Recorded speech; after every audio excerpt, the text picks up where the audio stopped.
on blast. This is week 14 of I'll Name This Football Pod Later, part of the On Blast Podcast Network, available on Apple, Spotify, SoundCloud, Google Play, and on YouTube. Tell your friends. My name is Sheldon Alexander, and as always, I'm joined by Matt Russell, sports betting professional and host of the Windows Sports Betting Podcast. Mr. Russell, how you doing as we quickly turn from week 13 to week 14? Yeah, in the history of the NFL, have we ever had this turnaround this quick, right? I was throwing Monday games in with Thursday games at this point. You know, is there really a divide when it comes to the weeks, right? We're going to have a longer break between this Thursday game than we do to the Sunday games, as we've had from the previous week. But I'm fired up, man. We're getting a little festive for those of us watching on the YouTube channel. Yeah, let's finish this season strong here. 4 more weeks to go. It's hard to believe that we're here, but it's time to get serious about finishing in the green here for you, because I know that you're sort of teetering above 500, so we're going to finish strong for you. Let's do it, right? And for sure, what we try to do on this pod, it's kind of simple. We talk the NFL, but from a gambling perspective. That means point spreads, survivor picks, sucker bets, maybe even some little over-unders Mr. Russell will throw our way here and there. Some little nuggets, who knows? But we start off with the point spreads, and I try to tell you what side I'm leaning on, coming in with more so the Joe Public side, or the Joe Public narrative. Mr. Russell comes in with some numbers, some information, some education, let's say, about where the line is, where it came from, and where it's going. All in all, at the end of the day, trying to help us all win some money each and every week. And as you mentioned, I'm just trying to stay above 500, win more than I lose. Last week was one of those weeks again where it's like, I feel really good about this week. And then it ends and it's like 8-7 record. And it's so much, it's just football happened as always, as per usual. But for the season, we're looking at 94, 92, and 6 on the season. And again, just trying to win more than I lose. And it's funny because I saw, there's obviously the interwebs is filled with a lot of things, a lot of people throwing picks out there and stuff. And I've seen some things where I was like, oh, people are like 20 games over 500 this season. I'm like, I hope you're like winning a lot of money on that. Or else I'm kind of like questioning what's going on. But that's a story for another day. Absolutely. Right. But let's start with the Thursday nighter because things are coming hot and quick, as we mentioned, for week 14 here. And we got the Rams as 5-point favorites on Thursday Night Football to the 6-6 New England Patriots. This game is nicely in the Vegas zone. But to me, the Vegas zone is always trying to tell us something. And for me, the fishiness here is the Pats are getting a little too much respect here with this line. The Rams, to me, should roll in this game. I get the Belichick factor, I really do, but I get it more so against Anthony Lynn, Cliff Kingsbury. Sean McVay, not so much. I think he's a really good coach. I just don't believe in the Pats running game that was so dominant the past few weeks. And you look at last week, they win 45-0. Cam Newton threw for 69 yards. Can they follow that up again against this Rams team? I don't think so. What side are you leaning on here? Yeah, this one's interesting, right? Because this line opens 6.5 for the Rams, right? So sports books out there are going, this is sort of a bit of a comeuppance here. We talk all the time about these teams. Are they playing up to the competition? Are they playing down to the competition? Are they, going up a level when it comes to their competition?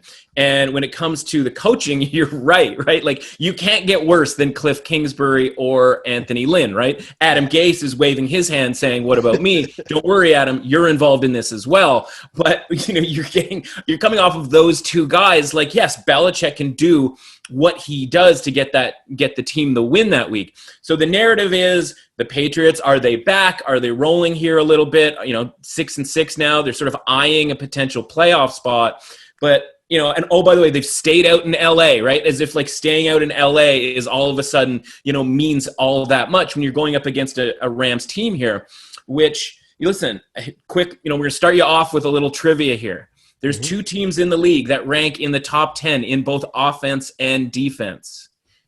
First of all, can you name them? Offense and defense. Because you're bringing it up right now, I'm going to say the Rams is one of them. Very good. We're going to lead you into that. Here's the other one. The Chargers. Yeah. Okay. Top 10 in offense and Okay. defense. The point is that you go up against the Chargers and you go, you know what? There's all this other hidden stuff that we can do to beat the Chargers, even though they're good on offense and they're good on defense, right? And that's what Belichick will do. That's why special teams was a historically bad matchup for the Chargers last week. This week, it's kind of back to normal football. And Cam Newton's going to have to throw the ball a lot more. He's less than 100 yards in the last 2 games against the Cardinals and the Chargers. Mm-hmm. We've seen the money sort of come in here and the Patriots be this popular play. And, we've been kind of hopping back and forth here. And you'll recall, 2 weeks ago, we were off of them against Houston.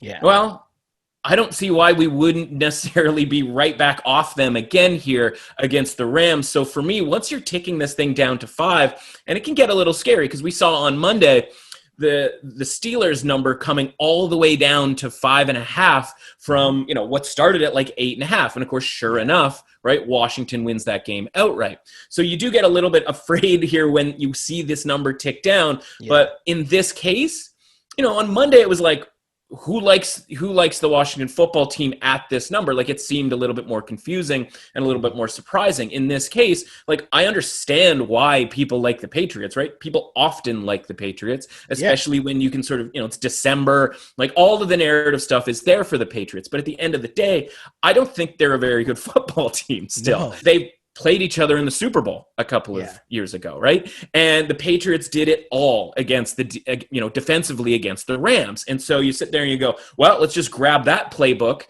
out of the drawer and let's use that. The problem is the guys for the Patriots that were on that team are no longer on that team, or they're 2 years older. And for the Patriots, that's a bad thing. For the Rams, the guys who are on that team that are still on that team are 2 years older, but that's a good thing for the Rams, right? It's Jared Goff 2 years older. It's a lot of their other sort of skill players 2 years older. It's even McVay 2 years more experience, right? Absolutely, right? And there was a ton of things that, as somebody who thought the Rams could win that game, listen, that game was a pick 'em. That wasn't sort of an insane take necessarily. But there were things that the Rams could have done in that game, using more 2 tight end sets. There's a bunch of other different sort of football stuff that they could have used, throw to the running backs, all of those sorts of things that they just didn't do. And watching that Super Bowl that year was incredibly frustrating because they didn't do that. And I think McVay came away from that game going, man, I got absolutely housed from a coaching standpoint. And that's a guy who's not going to forget that. We already know that he's got this like incredible football memory. So it's not like he's forgotten losing a Super Bowl to Bill Belichick.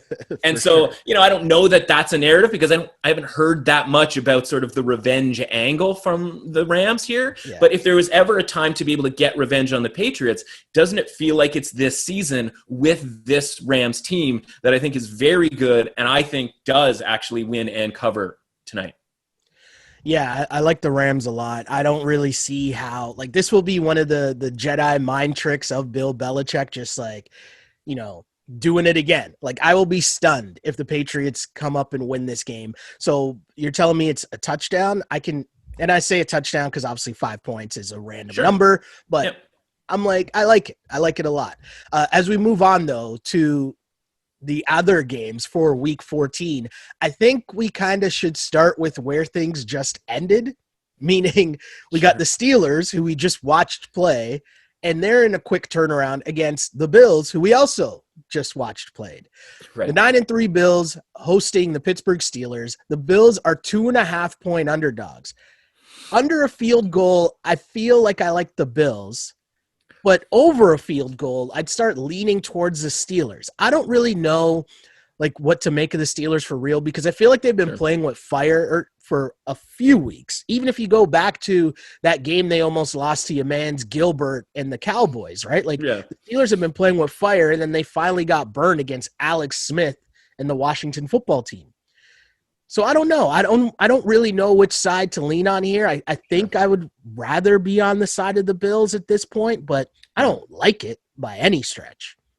Yeah, we've got ourselves, and it's actually sort of a 2-part thing. So I'm going to throw a bit of a curveball to you here because there's actually a handful of games that I think sort of cluster together this week in a weird way. And one of them, or in this case, 2 of them. So first off, right, Buffalo and Pittsburgh. So let's sort of talk about that. And from a value standpoint, going into last week, the Steelers were 2.5-point favorites on the road on the look-ahead line to the Bills. And it swung that much. And it swung and flipped to the other side. And in Okay. some cases, you can even get 3 with the Steelers. And I think that's the key number to remember here, getting +3 with the Steelers, because that's the side that I'm going to be on Sunday night. So in a normal season, you go Sunday night game here, Bills, like all kinds of excitement about this team. You know what I mean? Like high energy, et cetera, et cetera. Again, not going to be that high energy in that stadium, unfortunately, for the Bills. Secondly, remember, what is our key tenant, our key sort of thing here with the Buffalo Bills? Ooh, Josh Allen. Josh Allen in peak conditions, right? So we like him in the dome. We like him in unseasonably warm weather. Okay. Guess what's coming this weekend, right? Ooh. We're talking gale force winds. We're talking, like cold. We're talking some snow potentially, some flurries going on. So we're getting all sorts of flurries and stuff happening on Sunday night, right? We're not even getting the afternoon. Maybe there'll be some sunshine in Buffalo. Nope. And so now we're starting to picture that game against Kansas City from, a couple months ago, where Josh Allen couldn't hit the broadside of a barn with a throw. So he's looked as good as Josh Allen will ever look in his life. And I'm not saying that he won't, have another good game like that somewhere down the line, even potentially this season, maybe for some reason even this Sunday. But it's never going to look that good or better for Josh Allen. So the hype is real right now for the Buffalo Bills, right? People are starting to sit around going, if they just had knocked the ball down from DeAndre Hopkins that 1 week, they'd be 10-2 and, et cetera, et cetera, et cetera. Yeah. So we already know that it's not going to be as good as it looked from an offensive standpoint for the Bills. So then you go, okay, well, what's the story with the Steelers right now? And you're right?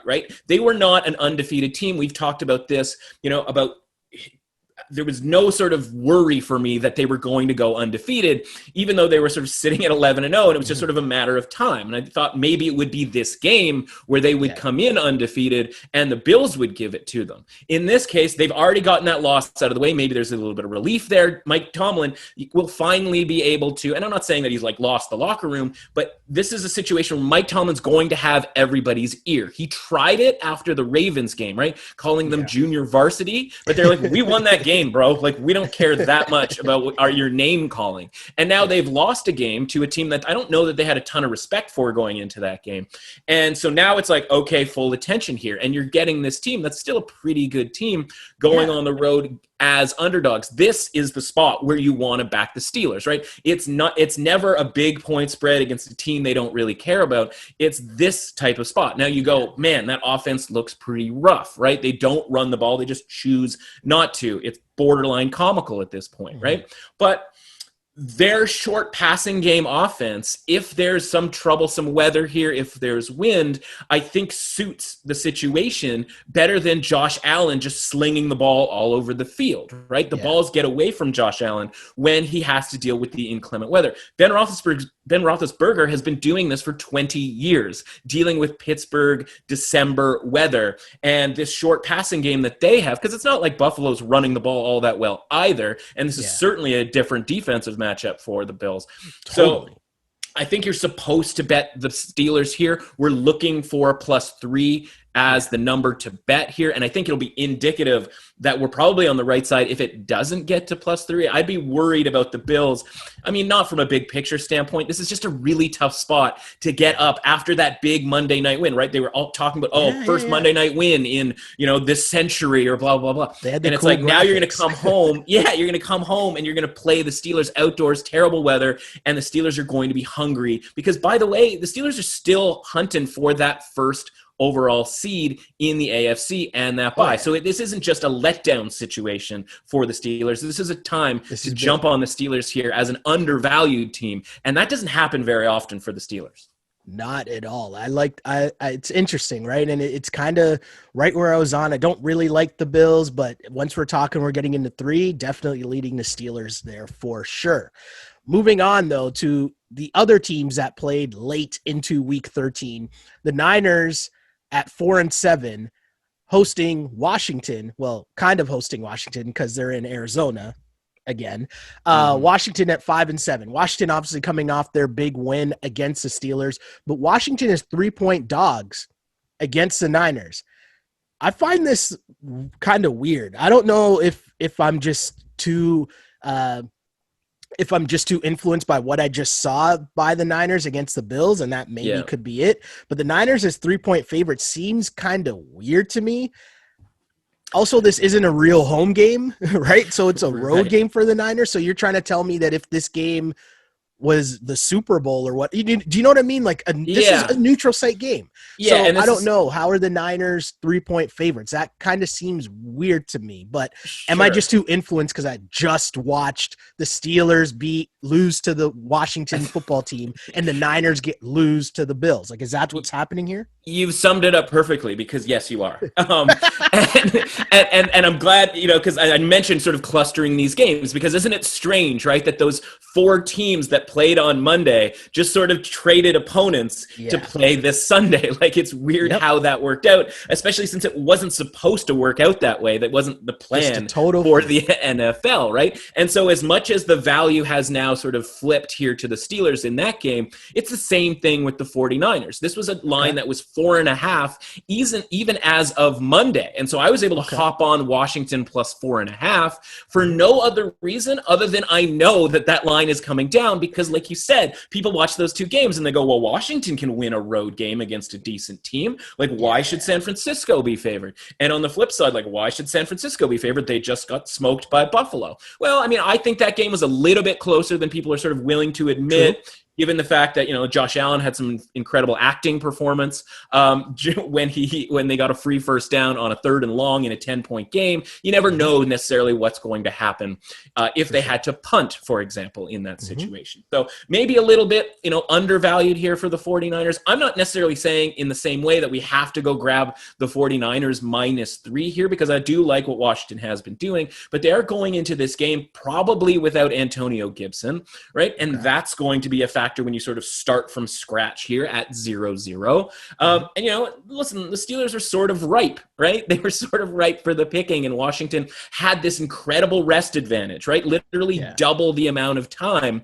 that the Steelers had off. And so that's gone out the window. For the 49ers, we talked about how this was such a key game for their season. And the thing that would worry me about this is that they lost this sort of pivotal game, and now it can kind of feel like maybe the season is over here. But what I like here is at least this game, the neutral site-ness of it and the quick turnaround is that they haven't had a chance to go home or haven't had to go on the road and then come back. I'd be very worried about them after they go on the road and then come back. And of course, Shanahan was talking about how he's giving the team, they're going to be in San Francisco for Christmas. And it's like, okay, well, how's that week going to look? So it all looks very sort of sketchy from that standpoint, but we're not quite into that territory when it comes to San Francisco here. So I do think you are getting some value at San Francisco -3.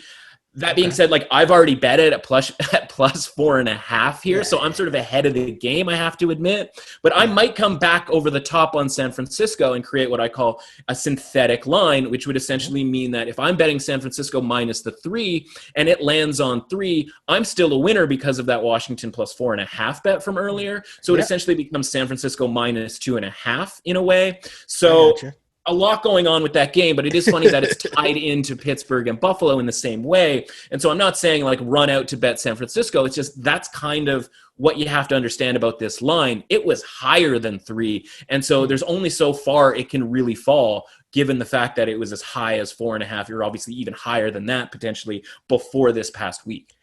The one thing, and I don't know the answer to this, but I feel like Josh Allen, as you said, he's running around, he's whipping it around downfield. That's not Alex Smith, right? That's not what we're going to see from Washington's offense. And so the Niners D is in a better position to at least bend a lot more versus Washington than they were against the Bills. So that'll be interesting to see going forward as well. And hey, maybe at the end of the day, I should just have more faith in my own squad, right? But hey, I try to remain neutral. It's when we're talking about picking the lines and all that. You never really hear me just blindly being like, I'm riding with my Niners. It's not a thing. So, okay, we'll see. Sure. We'll see.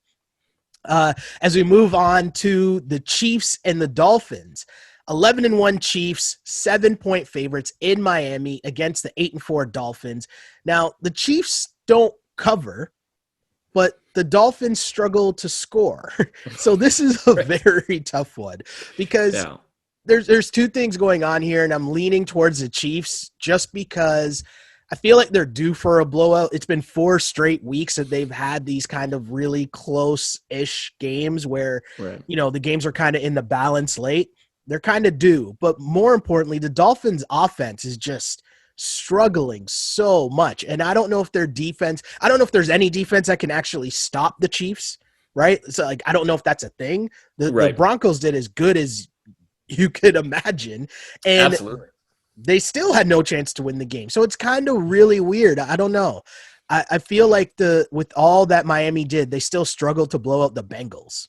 Yeah, and listen, the Chiefs are always going to be the quote-unquote square play, right? The public play, right? And, people have been just giving money over to the sports books. We've talked about it, even through kind of no fault of their own, right? Like Kansas City dominates Tampa Bay, but they still don't cover the number because the number's inflated to a point where, right, that half point makes the difference.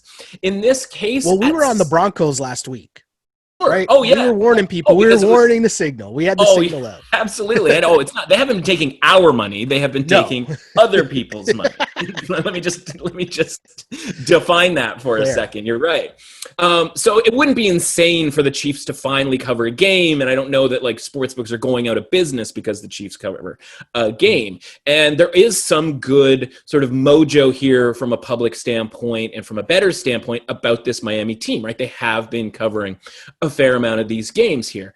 Problem is, like you said, from a matchup standpoint, I'm fine with backing the Broncos as big underdogs because I know the Broncos are going to run the football. Now, they probably should have ran it a little bit more, but I digress, right? And that's how you're going to keep up with the Kansas City Chiefs. It's not really what the Dolphins do, right? They don't really run the football. They don't really have guys that they sort of commit to doing that. They just sort of get it done offensively. I don't want to say smoke and mirrors, but kind of jump ball to Parker, jump ball to Gesicki, sort of kind of hoping for the best here. And defensively, you're right. The Dolphins has a really good defense, but it's within the context of 2020, right? And the new NFL. A really good defense means you turn the other team over to stop possessions. Not that you force necessarily 3-and-out punting scenarios, right? Denver was able to force a ton of field goals there, but that was felt pretty outlier-ish in that game, that it was just field goal after field goal after field goal. So as good as the Dolphins defense has been, right, a lot of it has been against pretty weak competition.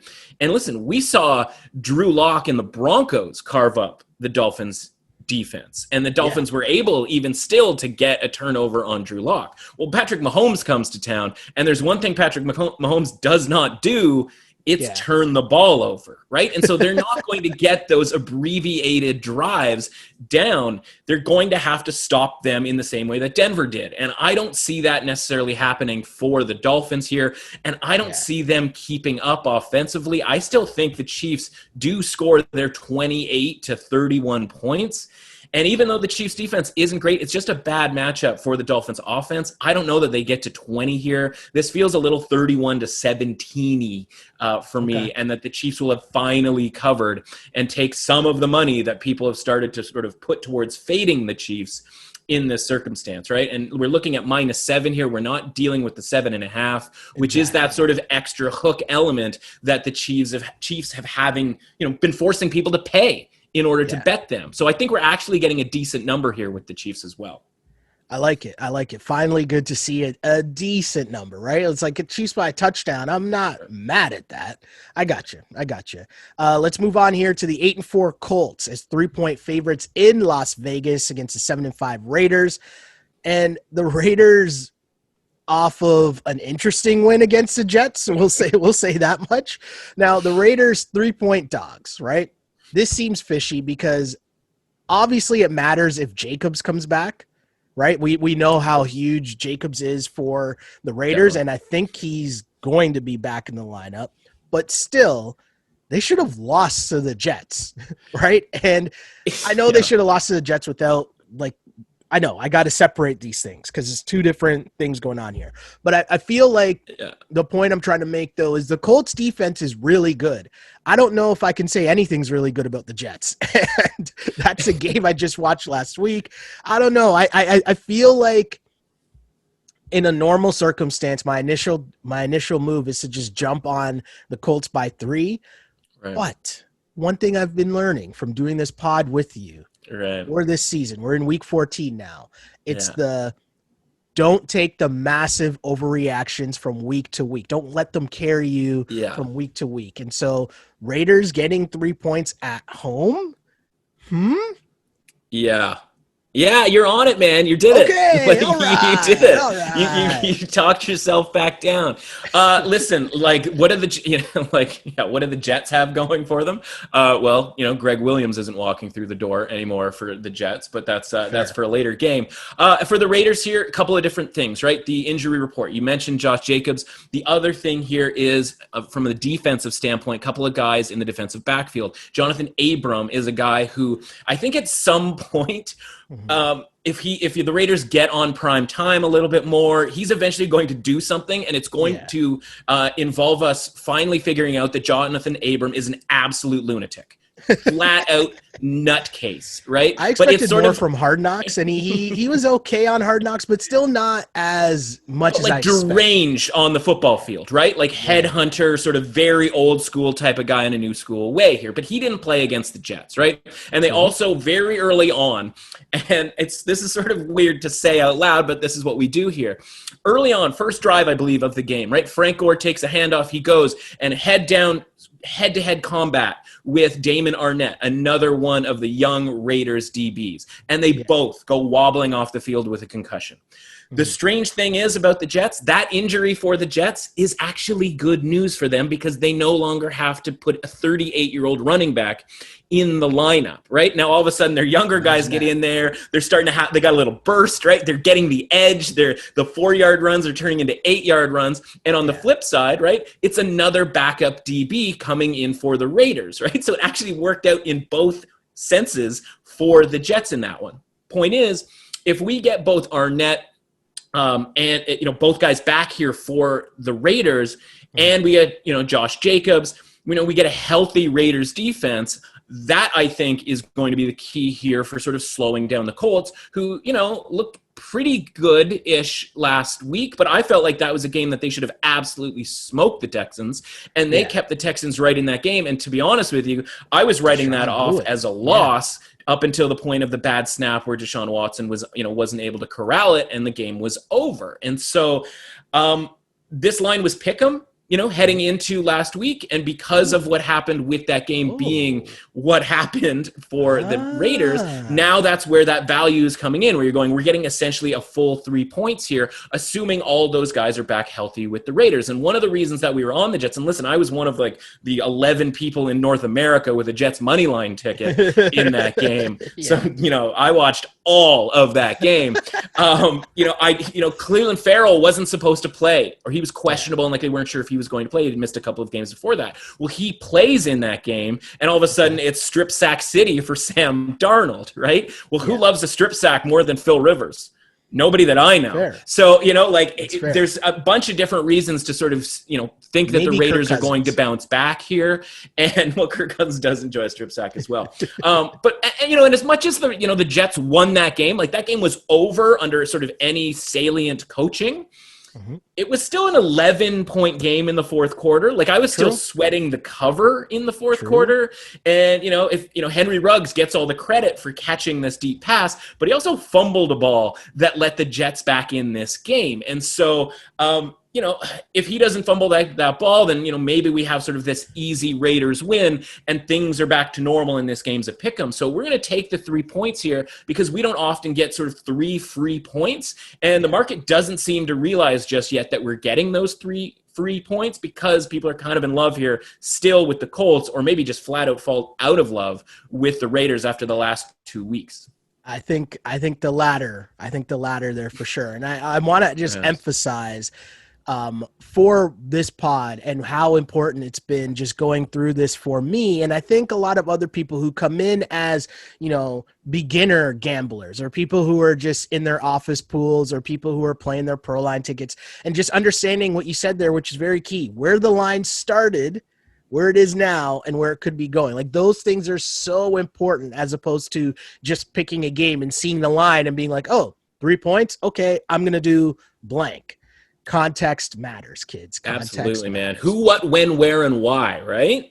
Hey, take it back to what was that? Like grade 3, grade 4, something like that? Grade Trying to 3 remember. and or journalism school. Like it's sort of both of those things were There's a lot of things key. I could say right now about journalism school, but maybe I'll save that for another podcast.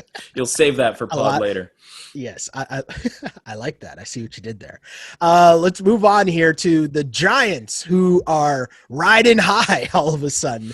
The New York Football Giants, who are at 5-7, hosting the Cards, who are 6-6. The Giants are home dogs at 2.5 points. Is Danny Jones back? I don't know. Don't really care, because you were right. You told me Colt McCoy was more than serviceable and not that much of a drop-off from your man's Danny Dimes. But even a bigger note for the Giants so far is I think their defense is looking much more improved than they did earlier on in the season. And on the flip side, Kyler Murray is definitely banged up. I don't really think that the Cards are in a good position here at all. I don't know if I'm like just feeling the Giants a little too much because I just watched them win against Seattle, but I kind of like them as home dogs in this game. Yeah, the Giants defense here, listen, it's a no-name defense, right? And NFL is littered, history has been littered with these no-name type of defenses, right? But the key guy on that defense is a guy who sounds like he should have been in modern day Christmas classic Love Actually, James Bradbury. And he is shutting people down, right? He's not British, he's American, but he's absolutely shutting guys down. And listen, shutting guys down means being serviceable against DK Metcalf last week. Well, guess what? DeAndre Hopkins, who's had it rough the last few weeks with these various matchups, right? Stephon Gilmore, Jalen Ramsey last week, and here is James Bradbury, probably the best player on that Giants defense. And I can't remember seeing a team that plays so noticeably hard. Like, this is the NFL, which is just collisions everywhere. Like, I wouldn't want to be anywhere near an NFL football. You watch these Giants and they're doing like somersaults to like fly around and, get to loose balls, even when the ball isn't necessarily all that loose. And so the Giants don't need to do much on offense to win these games because they're keeping the scores down. And listen, you know how we feel about the Cardinals, right? It has been sell on the Cardinals. And maybe we're catching a break here with Kyler Murray potentially being injured. But even before the sort of theoretical injury that he may have, we were still on this team sort of looking around and going, there's a lot of hype for not really all that much because you've got a couple of really fluky wins. So again, we're going to keep the fade going here with the Cardinals. In a lot of ways, it's more about that than it is with the Giants. And by the way, 2.5, you talked about it. As of this morning, this line's down to 1.5. So we were sitting around kind of waiting to see if we might get 3 the same way that we are with, say, the Steelers and a couple of other games. Doesn't look like that's going to happen because in this case, when the market does that, and a line is 2.5, and all of us who want to bet the Jets aren't doing it yet because we want to bet the +3, hoping that, again, all of the public steam that we see every week with the Cardinals, we're hoping it gets to 3. It doesn't. Somebody comes in, some big money comes in because it's not the public coming in on a Thursday morning betting the Giants. All this money comes in and goes, you know what, 2.5, good enough for me. I'll bet it. Like, we're not even going to wait for the 3. You do have to sort of perk up on a Thursday. We've talked about the limit betting, right? We'll talk about that a little bit more in a game coming up here as well. But on a Thursday morning, when that line moves, that's something to reckon. And I like the Jets to win this game or Giants, I should say, to win this game on the field here. As who knew it, man? But Washington football team and the Giants battling it out for the NFC East. NFC East action. Who knew, right? Who knew the NFC East action would be that entertaining for us? I mean, a lot of people, I don't know how many people had the Giants winning that game last week against the Seahawks, but hey, here we are. Fresh off a bye week, you got Tampa Bay, 7-5 Bucs as 6.5-point favorites hosting the 6-6 Vikings. As mentioned, coming off a bye, I just feel the Bucs, it's less than a touchdown. Brady and company did not look too good before the bye. I think the bye gives them a chance to really get in the lab, figure some things out, and what better medicine is there than Kirk Cousins? Absolutely. And so I've just been firing, for those of you watching on YouTube, I've just been firing up the old phone here because I have a stat for you. And I missed it because we, the sort of first time around, if you will, talking about the Patriots here. But I want to reel this off to you. And this is from Scott Kazmar, who is NFL writer, sort of an analytical type guy. And he tweets earlier this week. So the Patriots are 1 yard short in Seattle from having the same 7-5 record as Tampa Bay right now.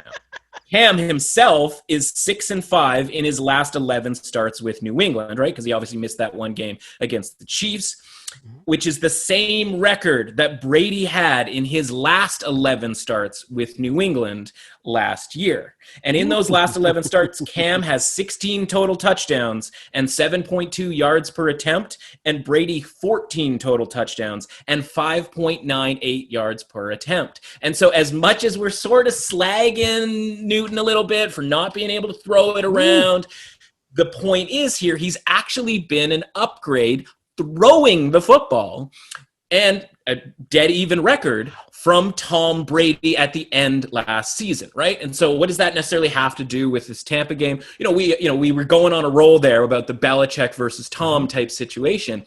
Yeah. And in this, for me here, I go, okay, so we knew that Tom was on the way out from New England. And is it because he was necessarily washed up? Was it necessarily he was tired of everything going on with New England?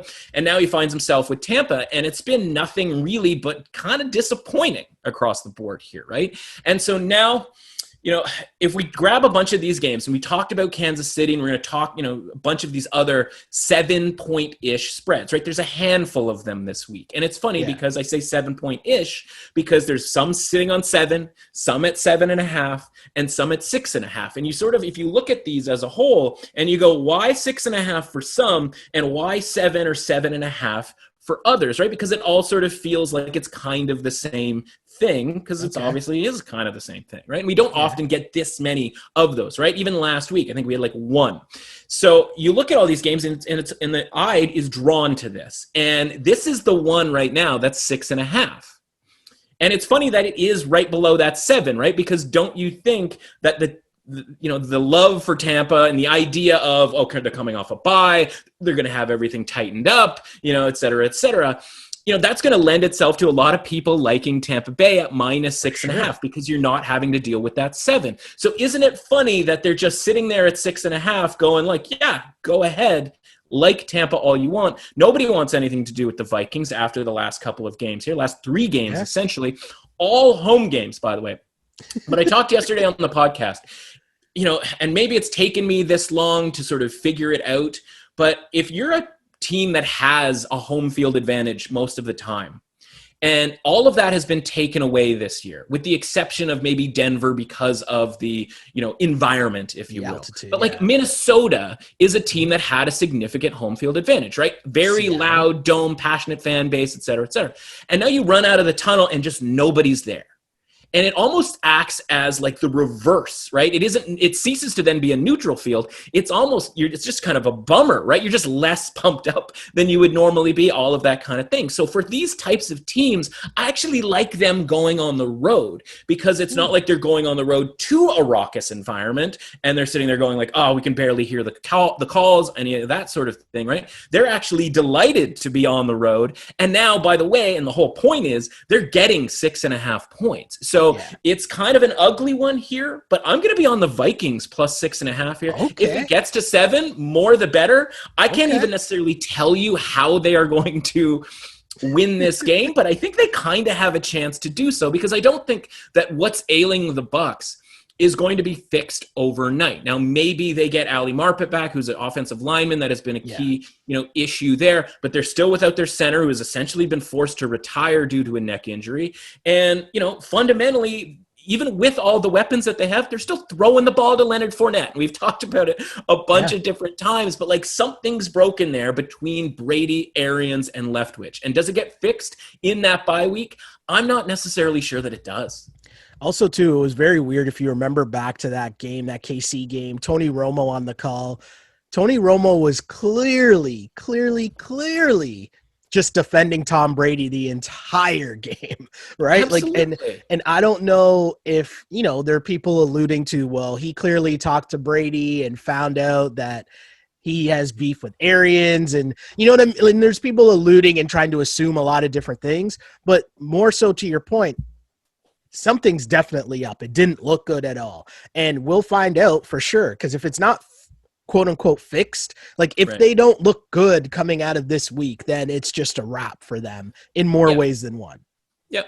Yeah. If not now, when, right? Absolutely. Exactly.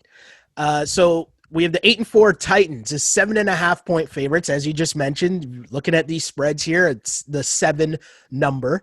7.5-point favorites against the Jags. So they're on the road as 7.5-point favorites. I don't love it being over a touchdown. I really don't.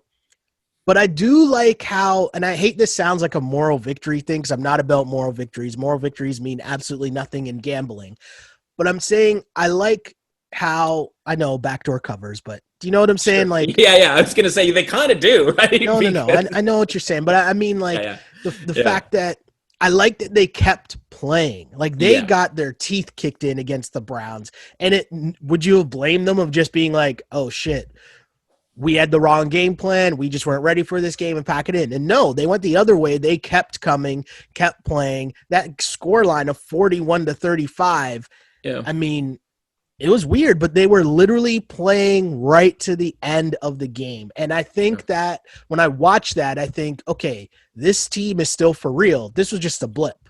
That's how I'm reading it. Now, you're coming in against the Jags.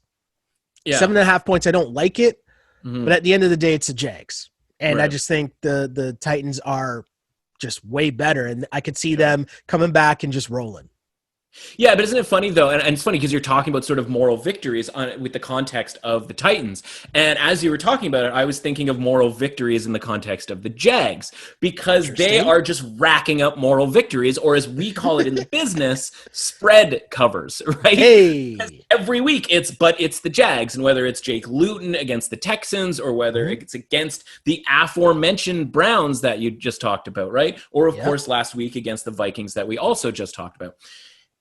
They're still putting in work here, right? They are still getting these moral, quote unquote, victories that are cashing our Jags tickets every week. And so this 7.5, like, if I put the same logic to it that I just did with regards to the Vikings, then we're supposed to take the Titans here, right? Because they are asking us to take the Jags. Problem is, they're asking us to take the Jags because nobody likes the Jags, right? Like it is less sort of sneaky in a way. It's more just like, like take the Jags because we're always going to need Jag money at this point, because it doesn't matter that they cover more often than the Kansas City Chiefs do, right? People are still not going to bet the Jags. And isn't that just the miracle that is the NFL and its success that we can sit here and be like, the Jags are actually more profitable in betting. And hold on, and when you say most people, again, you're not talking about us because we've been happily riding the Jags for weeks and covering all the these Chiefs. Tickets. Absolutely, Yes. And so, why wouldn't we, right? Because I don't think that people are lining up to bet the Jags here still. And so, as long as this sort of underdog gravy train, if you will, can keep going, why wouldn't we keep riding it, right? And maybe it's like the same thing with the Cardinals, and the Cardinals win and we lose that bet, and the Titans cover and we lose that bet, and we go, oh, okay, like, well, we had a good run, right? Overall, it worked out for us. From a football standpoint, right? You and I talked about it on Monday, but the Tennessee Titans defense is not very good. And when it has to deal with play action passing, it becomes one of the worst in the entire league, right? Against play action passing. Well, what do the Jags like to do? Like, the Jags will run the football. They will just hand the ball off to James Robinson, right? The most underrated running back in the entire league. Believe he's third in the NFL in rushing at this point. And they're just going to keep doing that. And they're going to keep doing that. And so if they get sort of second, if they're going up against a team that's second worst at something, then the Jags automatically have a chance to become sort of second best at something for that one and only game. And so if they're able to do that, then covering 7.5 points becomes a lot easier. But we're still getting the value from the branding of all of this. And so, you're not often going to see a team get absolutely housed the way that the Titans did. And yes, give him credit for coming back, right? I still respect Mike Vrabel. I just don't know, Mike Vrabel knows some of the rules, right? We've established that from, his Patriots lineage and Belichick and all of that sort of thing. He certainly gets all of the, effort, if you will, from his players right to the bitter end. But from a planning standpoint, are we really all that impressed? Because he's certainly not doing anything on the offensive side, because that's Arthur Smith, the offensive coordinator. And from a defensive standpoint, it's just never been very good. And so, there's a possibility for a backdoor situation here for the Jags. We've also already seen these two teams play when people thought a lot more of the Titans, and maybe they, maybe it's still the same, right? Maybe they haven't changed it. The opinions have gone up and down, but maybe we're still at that same level from week 2. But the Jags should have won that game back when Gardner Minshew was playing quarterback. True. And so I'm not saying that, like Mike Glennon is like great or anything like that. They certainly had their fair share of luck, and it's why I would sort of pump the brakes here. This is not going to be, I don't think, a best bet of mine this week, because they were relatively fortunate against the Vikings. It actually makes the Vikings a little bit more interesting, given how sort of fluky their last 2 games have been. But for the Jags here, I just think that, like, if people are still willing to give us the hook on a 7 here against a team that is fully capable of getting trounced by an okay Cleveland Browns team, like, that just screams value here. And it's not like we're sitting there waiting for them to finally cover the way that we do with, like, the Cowboys or the Jets this season. Yeah. This is a team that's consistently got our money and cashed it for us. So why wouldn't we just sort of grin and bear it, if you will? Okay. Interesting. Gave me a lot to think about there. I like that. Also, as we just mentioned, the Cleveland Browns, 9-3 Cleveland Browns. Sounds weird. I had to like reread that over again because I couldn't really process it from my brain to coming out of my mouth. But 9-3 Cleveland Browns, 1-point dogs at home to the 7-5 Ravens. The Browns put in a lot of work last week, right, against the aforementioned Titans. But I'm still going to proceed with caution here because the problem is I've been off the Ravens as well for a while. Yeah. So this is a weird game because I'm not ready to crown the Cleveland Browns just yet. But I'm also not falling for the Ravens who, beat the Cowboys. Like, right? Like, I'm not going to give them credit for that. Now, this is going to be a battle of the running games, I'd assume. But is it a safe assumption that the Browns' offense is at least more capable of doing more things than Baltimore's? Or does it come down to the defense? Like, how are you reading this game? Because it's only Baltimore's 1-point favorites. Like, that's a weird one to me. Yeah, and it's sort of look ahead. We always sort of, at least reference that as the starting point, right? And of course, the Ravens were favored by more than that. So you're right. Like, people are starting to buy in here a little bit on the Browns, which is always a dangerous place to be for the Browns, right? Like, just because Baker Mayfield wants to wake up, feeling dangerous doesn't mean you have to on Monday night and just blindly back the Browns. So the truth of this is, I don't really have anything for you from like a side, sort of a convincing element here, right? It's not going to be a big play for me. You and I will talk about this on my show on Monday. Because, like you said, like I don't really want to, keep buying high on the Cleveland Browns here. But, you watch the Ravens play and you go, okay, well, unless Lamar Jackson is getting loose out there, what's really all that frightening when it comes to the Ravens, right? And if they don't have a lead and can't just rotate those running backs in to pound you in your face all day long, right? It goes badly quickly. And the Ravens defense was not, for me, impressive at all against the Cowboys. And frankly, they were more impressive against the Steelers when they were shorthanded. And, the injuries are piling up. They tried to play Calais Campbell, but they had to get him off the field. He was so sort of frankly bad because he's frankly probably still injured.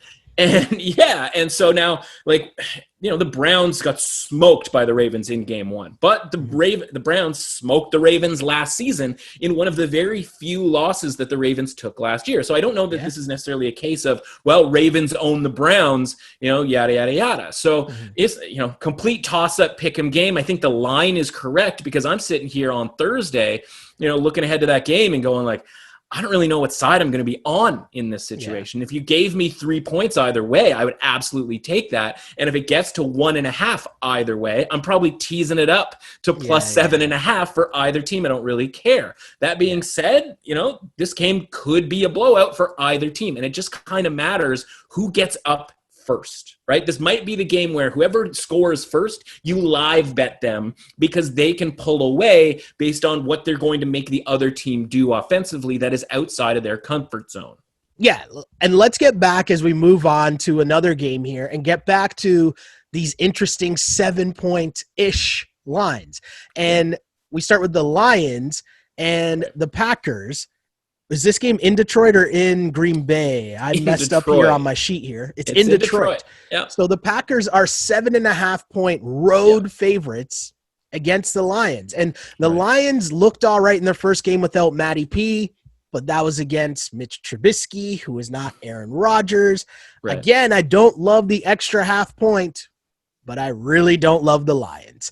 So I know this is kind of going on with the narrative of what you were just talking about here, but I can't really see myself taking the Lions here. Can I? No. This is I don't want to say this is an easy one, but because there's no such thing as an easy bet in the NFL. But listen, you said the Lions looked better without Matt Patricia, and that's just always going to be the case, whether you're talking about human beings standing next to Matt Patricia or football teams not having to deal with Matt Patricia anymore, right? Because everybody hates Matt Patricia. This has been the year of the coaches getting fired and everybody just kind of high-fiving each other, right? Yeah. Which is the difference between why Anthony Lynn still has a job, because people like Anthony Lynn and they don't want to have the month-long celebration. Whereas Matt Patricia, it's Matt Patricia's gone, and just people are high-fiving, and it brings a spark to the team. Now, that being said, they were still down 10 points to the Bears, having given up 30 some odd points. And you and I were on the Lions in that game because we're getting 3 points. And I was on the Lions money line because I'm listen, either one of these teams could win by 2 touchdowns and I wouldn't be that surprised. And of course, it ends up being that close of a game. And when the music stops, the Lions happen to have the lead, right? And so they've got their win, right, after the dead coach bounce, if you will, which we've seen every single time this season, right, with the Texans and so on and so forth. And so they've got that win. And I don't know that you can make this line all that much higher. You're not going to make it 10, right? Could it get to 8.5? Could it get to 9? All of that is very much possible. Packers are on the road. And as much as in our mind's eye, we always see Aaron Rodgers in Lambeau slinging it around, dancing around, whatever. I want even less to do with Aaron Rodgers or fading Aaron Rodgers when he's in a dome, right? It didn't end up going very well against the Colts a few weeks ago, right? Yeah. A bunch of turnovers, very weird type of game. But the Lions aren't that team that's going to turn you over in the same way that the Colts might be, right? And so you've got fast track Aaron Rodgers against the Lions here. What's the amount of points that he's going to score, given the fact that the Bears scored 30 last week, right? Yeah. 40 points. And so now we're needing the Lions to keep up. And when we fade the Packers like we did last week, RIP to what I thought was a really good bet right before Aaron Jones ran for 70 billion yards when he could have just gone down or gone out of bounds. Going to be bitter about that one for a while, Aaron. But when we're fading the Packers, it's because we believe in a defense that can keep the Packers to 20-ish points, because then all we need is a decent team that also runs the ball well and can get a couple of drives going, get some field goals, and get a touchdown or two late to hang in there with these really big spreads. None of that really sounds like the Lions, does it? Right? The defense isn't going to be there to sort of slow the Packers down. The offense in the run game isn't really going to be there to give them necessarily free points. So now it's going to be a Matt Stafford fling it all over the field fest, which again might end up working out. They may end up covering this thing probably with a late touchdown in the back door, right? We hate all of that. When we bet a team minus 7.5, we need that team to be up 17, 21 type of points here to be even feeling remotely comfortable. I think with the Packers, we may actually get that situation here. So at 7.5, I'm still going to do it because like these other spreads, right? It's the reverse of the Tampa-Minnesota game where it's go ahead, please take the Lions plus 7.5, giving you that number 7. We all know how important that is.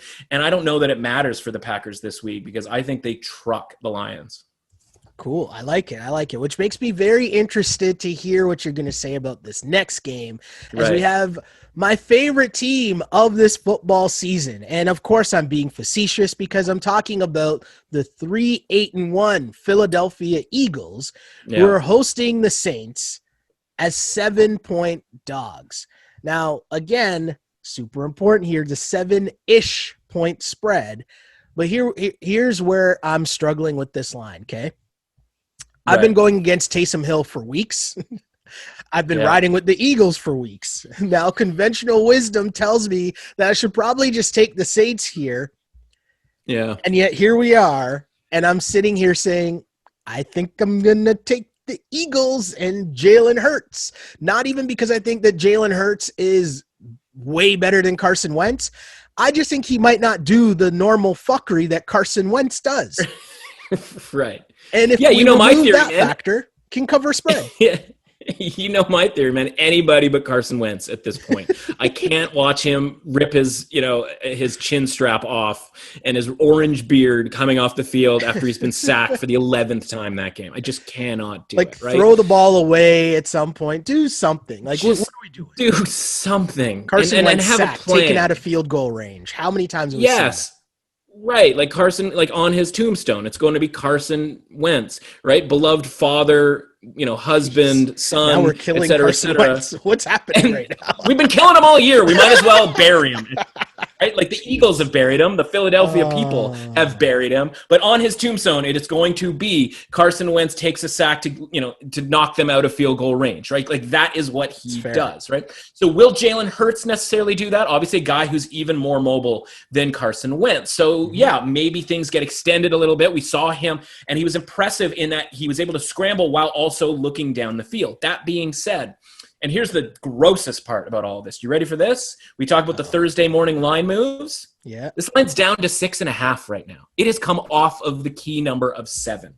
People are on the Eagles yet again, right? So you're sort of actually in line with where this price is ending up going. And I told people yesterday on my podcast, I was like, go ahead and grab 7 because I think this has a better chance of going up 7 to 7.5 than it does to 6.5. So I'm stunned by this because still, we're starting 0-0 here against the arguably, at least right now in the league, probably the best defense in the entire league here with a rookie quarterback. So as good as it may have sort of looked a little bit on a few plays here for Jalen Hurts against the Packers defense in sort of a lazy prevent, not necessarily blitzing, that kind of thing. Not really a real defense. We're going to talk about from like a start to finish Saints defense that he's got to deal with. Problem is, right, again, why did we like the Eagles last week and probably should have won that bet? Because of their defense and their ability to get the Packers off the field. And I think they're going to be able to get the Saints off the field in the same way that they did against, say, Russell Wilson, right? So sort of what's the max amount of points here that the Saints are really going to score on offense? Now, they could turn Jalen Hurts over, get a fumble, get an interception, pick 6, something along those lines. It's still a rookie quarterback getting his first start. And a guy who, listen, not necessarily known for his throwing either, but that actually might work out for him in this one. So I'm not going to take you off of the Eagles in this one. It's just, I think I've just been through too much with the Eagles to really want anything to do with this game in general. Now it's down to 6.5, and that's just sort of like absolute like red alert, stay away type situation for me in this one. I can't go back. I do actually like the Saints in a tease though. Whether it's 7 or 6.5, you can get this number 6-point teaser down to a half or 1, right? Because if this game is, and I always joke at the podcast, if this is a 19, there's always a 19 in there somewhere in these janky games. If this is a 19-13 game, right? I still like obviously the Saints to win that game. So for them to win outright here is what I'm willing to rely on, but really nothing else in this game. That's fair. That's totally fair. I wouldn't be advising anybody to bet a lot of money in anything to do with the Philadelphia Eagles, but also wouldn't advise anyone to bet a lot of money on anything involving the 0-12 Jets, who are in Seattle as 13.5-point underdogs. And okay, if you're still alive in your survivor pool, I'm assuming this is probably going to be most people's survivor pick if you still have the Seahawks available. But I can't lie. Like, as much as I'm going to take the points, right? The 13 and a half points. Okay. But in the back of my mind, I'm kind of worried about the Jets. I just feel like they got to win at some point, don't they? Or this is just weird. Like, no. But I'm just like, no, I know what you mean. Think overall, right? I'm confused by the Jets because to me, it's like, okay, you fire Greg Williams to throw people off the scent. Sure.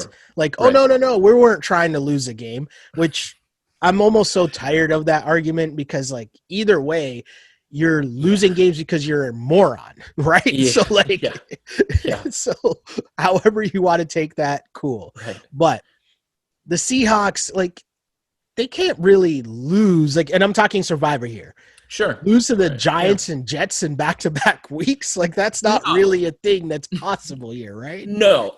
And that's the problem not the problem, but that's the situation that we've sort of led ourselves to believe here based on how these seasons started. And that we had the Jets and Giants as these sort of two entities, in part because neither of them, had a win for a long time, but also in part because they're both in New York. And obviously there's a ton of publicity involved. Right? We always have to talk about them one way or another, right? Mm-hmm. So for me, here now we have to sort of realize the Giants are a 5-win team and the Jets are a 0-win team, and do they have to win at some point in theory, but like that was last week.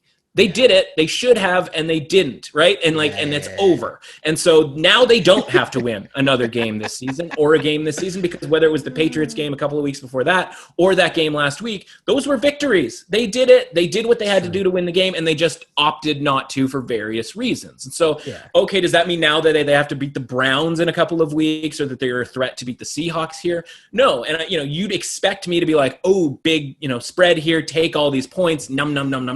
But like, I don't know that I can do that because, again, this is the Jets here.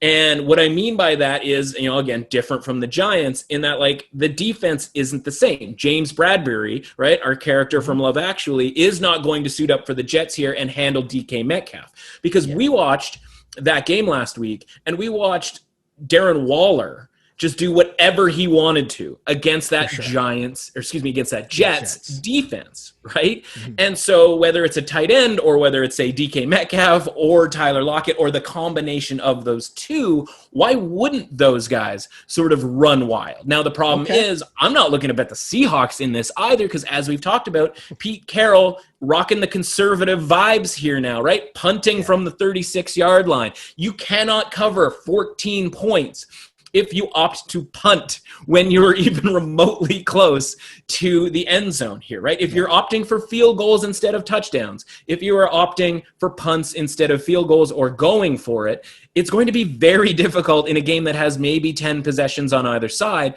for you to win that game by 2 touchdowns, right? And by the way, when was the last time the Seahawks won by such a large number, right? This is a team that is vastly overrated, and it's still the Jets, though, and the matchup doesn't really work out for the Jets, right? And you're going to have Jamal Adams probably strip sacking Sam Darnold multiple times. Like, Sam Darnold's going to turn the ball over a ton. So this is absolutely a Seahawks survivor pick. We've been there throughout the season where you go, I'll take them in Survivor, but I'm going to walk away because I'm not asking them to cover 2 touchdowns here. Just have them win the game and let's move on to next week. This isn't even a situation where I'm dying to back the underdog and try to get a middle here when the game ends, 10-7, something along those lines from a, winning margin standpoint. I like it. Let's kind of pick things up here with some quick picks, some hot reads here. And, these involve some teams that I don't really want to spend a lot of time talking about, and they just so happen to be playing against each other. So here we are, works out perfectly. But the 4-8 Falcons as road favorites, 2.5-point favorites against the Chargers. I literally have no idea what to do with this game. Normally, I would take the points, but I want nothing to do with the Chargers. So I am forced, I think, to take the Falcons. Yeah, very quickly here, right? Why would you want to bet on either of these teams, right? Falcons as road favorites here, like what have they done to deserve anything, right? And what the Chargers do, we talked about how good they are in theory from a yardage standpoint, offense and defense, right? But they're going to blow games in the tiniest ways, right? But are the Falcons the team that's going to take advantage of that? And it doesn't really feel like that, right? This is a team that can't even convert in the red zone with a veteran quarterback. Like, you would think they would have a plan at some point to get somebody open. And by the way, they have a handful of guys who are more than capable of getting open and making catches. They just, for some reason, don't, and cost us last week. So I don't want anything to do with the Falcons, but maybe the Chargers have quit. Now, that's an easy narrative thing, and a lot of people will sort of say that, but like, people still have pride, right? Like, if I'm lined up against you, I still want to win that matchup, right? And I'm a professional and all of that sort of thing, right? And so I don't know that that's necessarily going to be the case. What I would do when you say, like, I don't know what to do with this game, we talked about, for example, like the Saints and teasing that number down. We always talk on my podcast, look for plus 2.5s to tease up to 8.5. That obviously here is the Chargers at plus 8.5. I think that's phenomenal value for a team that before last week would be, listen, they were a 2-point favorite against the Patriots. They were going to be a 2.5 to 3-point favorite against the Falcons. And so you're essentially getting 11.5 points from where the line was last week, and you're only paying minus 270 as part of the teaser leg. And there's more than enough teaser options out there with all these 7-point spreads that you can kick down to 1.5, and obviously a handful of plus 2.5s as well out there to tease up, whether we're talking about the Giants or the Steelers. It's a tease festival this week. And so the important thing here with the Chargers is they're very much involved in that festival, because I wouldn't rely on the Falcons to win by 10 points. I don't care who's quitting on what team at this point. For sure. Moving on, we got the 4-8 Texans in a pick'em game against a 5-7 Bears. In a pick'em game, why would I even consider taking the Bears? Because they're going to win the game outright. The Bears are going to win this. Absolutely, yes. Okay. This is sort of like the Giants light at this point, because both lines opened at 2.5, right? And now we've seen the Giants tick down to 1.5. We've seen this one tick down to pick 'em. I like that, it's the same situation. Okay. I was hoping to get 3. Can people get excited about Houston? Deshaun Watson, he's so much better than Trubisky, right? Oh, they passed on Watson, like he's going to have vengeance or whatever, as if he isn't trying every other week. Didn't end up happening, right? The money came in on the Bears, right? So it's funny to watch the market, and that's why you have to at least watch the market from the start of the week, because then you go, if you have an inkling, there's some value there, and then you watch that value go away, it's at least telling you that you're on the right track with regards to big money bettors, right? You go, okay, so like I wasn't the only one who thought that line was too high or too low, et cetera, right?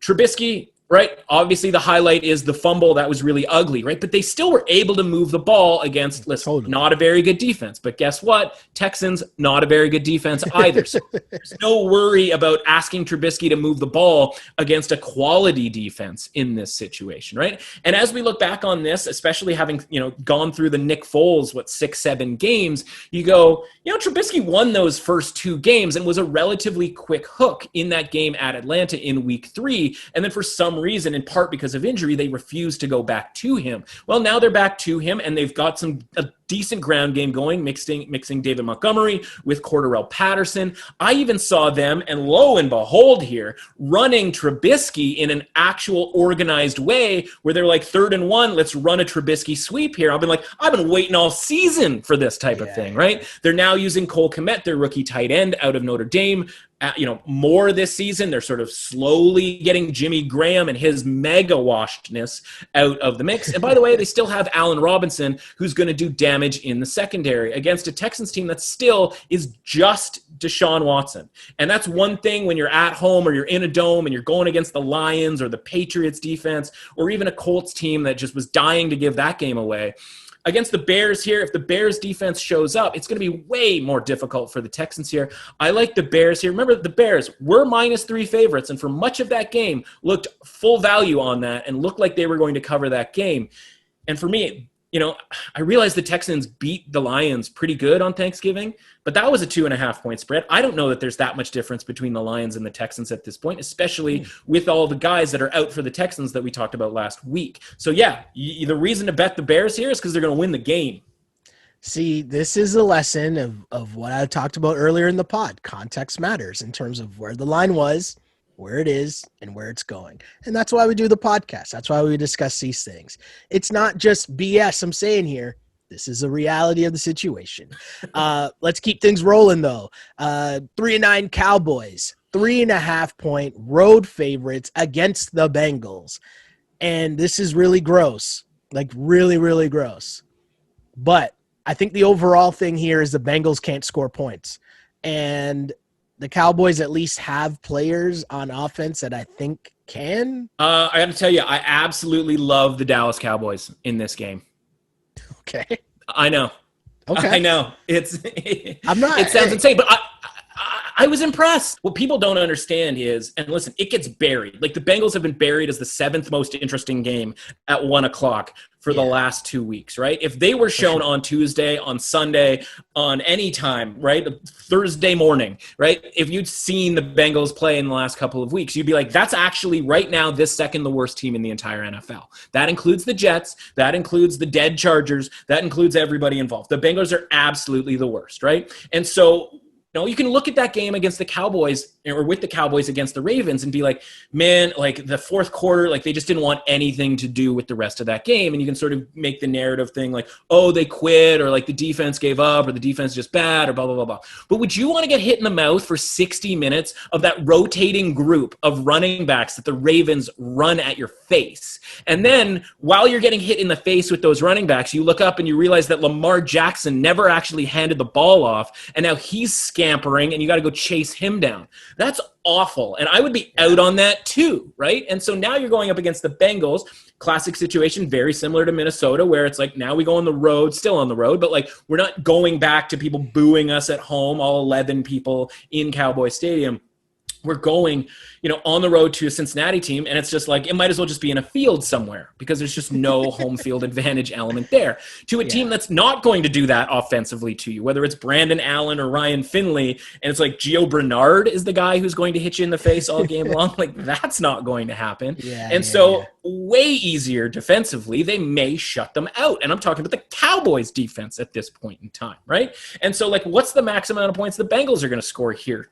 14? Like that's kind of really being generous, I think. And from the Cowboys standpoint, they still have the guys on that team, the weapons. They were still able to get the ball in the hands of the Coopers and the Lambs and all of that sort of thing. And so I like the Cowboys here to like, it's just going to be one of those games where you look up and it's like Cowboys won 27-10. And you're like, yeah, the Bengals are atrocious. Like you have to understand. And like, we're always worried about the Cowboys offensive line, but that was the thing that I was most impressed with against the Ravens. They held up against the Ravens defense that, again, bit of a shadow of their former selves, but the Bengals are a shadow of nothing at this point in time. So like, why would I be worried about the offensive line holding up against the Bengals? So Andy Dalton, by the way, returning to Cincinnati. So a little motivation there. So if they care at all about Andy Dalton, they're going to be a little bit more focused, especially loss. There's still pride on that team. They're not that far back of the Giants and the Washington football team here for that division. So yeah, I think they go to Cincinnati and I think they smoke the Bengals here. It's interesting, right? It's just seeing that image of Cowboys as 3.5-point favorites. That's what's throwing me off. That's what's scaring me. Sure. And I don't like it. I don't like it at all, but I'm picking up what you're putting down. Yeah, who's going to bet the Bengals, though, right? Like, that's why it's 3.5. Because, like, do you want plus 3.5 with the Bengals? Like, do you really? Like, I don't. Do you really want to do that? No, I hear you. I didn't see a line for the Broncos and Panthers. I don't know if that's changed as of this point, but that's all right. I want to ask you, though, what else is going on with you? Where can the people find you? What else is going on with you podcast-wise, also just gambling-wise on the Window podcast? Absolutely. 3-2 last week in the Circa Million, which, we've talked about, the week that we went 4-1 where everybody went 0-5 and, different sort of weeks mean different things. Unfortunately, 3-2, while sort of good for the overall record, usually means we can move up. Wasn't the case this past week because like the consensus went 5-0. So we dropped from tied for 80th only down to tied for 88th. So I was actually kind of happy that we didn't drop that far down. Top 50, get the cash. We are 1 point out of that top 50. We have suffered 3 of the worst beats this season in the last 2 weeks, right? Chargers Bills was a game that we were on. The Aaron Jones Philadelphia non-cover against the Packers. And of course, Todd Gurley running sideways and backwards at one point on 3rd and 2 with the Falcons and the Saints this past weekend, right? Yeah. So those 3 points would literally have us up in the top 10. Even 2 out of 3 of those would have us in the top 20. So we're not going to see those, we're not going to get those back because we just never going to get that lucky in the same way that we were unlucky. So still 20 more games left to pick, right? 5 games every week against the spread. I announced those on Sunday morning's podcast, right? We do sort of quick 20-minute show talking about the line moves, make sure you get your survivor pick in and sort of what my best bets are, right? So we went 3-2 in the Circa Million, but 5-2 overall in the best bets this past week. So all in all, a good week. It just, we talked about it on Monday. It just didn't feel that good because you had the bad taste in your mouth from that sort of thing. Friday is the big breakdown show. So as much as we sort of talk about it and we get a little bit deep here, I literally go sort of 5 to 10 minutes on each game on Friday's show. So you have sort of the weekend to kind of listen to that and be ready to go and make your, feel free to make your own decisions, right? Come Sunday morning, or hopefully you've made them throughout the week because again, these line moves and maybe you want to switch. For the YouTube folks, this is what the podcast looks like. It's called the Window Sports Betting Podcast. Come hang out with us. Daily podcast. We're starting to dip our toe into the college basketball scene. There's high demand. People are like, you know what? On the few days where there's not actually football and there's no NBA yet, no NHL, it's like, college basketball is on and people are looking for picks. And so we're sort of trying to get into that a little bit more. Still closing out the college football season here. Bowl season. Who knows how many of those there's actually going to be. So there's a ton of stuff going on. Going to have a sort of best of podcast later on this month, sort of a year in review, sort of, with all of the different interviews that I've had over the course of the season. So anyway, tons going on, available anywhere that you get your podcasts. The Window Sports Betting Podcast. Amazing, my dude. And of course, make sure that you follow Mr. Russell on Twitter. That's MRussAuthentic. And, get your picks, but also follow along, especially come Sunday if you're late in the game trying to figure out what to make your last minute picks on. You'd better be listening to that Sunday morning podcast for the best bets because my guy is on fuego right now. So really appreciate you tuning in, of course, and you, Mr. Russell, for checking in as you always do on Thursday. For those familiar with the pod and what we do here, know that I will be on Mr. Russell's podcast on Mondays as we break down what happened on Football Sunday each and every week. So I always look forward to that. But of course, this is the On Blast Podcast Network. We got a bunch of stuff up and running on the On Blast Network. The challenge is back, so we got a bunch of episodes that are up and running this week. On a preview episode of the season, we got episode 1 recap as the first episode premiered. Basketball is up and running as James Harden continues to hold the basketball world hostage. So we got our Ball on Blast podcast up and running each and every week. There should be a new episode of that hitting your eardrums by the end of this week. And of course, Wrap It Up is on the way soon. The only live and interactive Raptors post-game show. Really appreciate you joining us here on this, the football pod, from a gambling perspective. Close out every week as I always do because I really did used to pray for times like this to rhyme like this. This is I'll Name This Football Pod Later, part of the On Blast Podcast Network. As always, unpolished and unapologetic. Until next time, see ya. On Blast.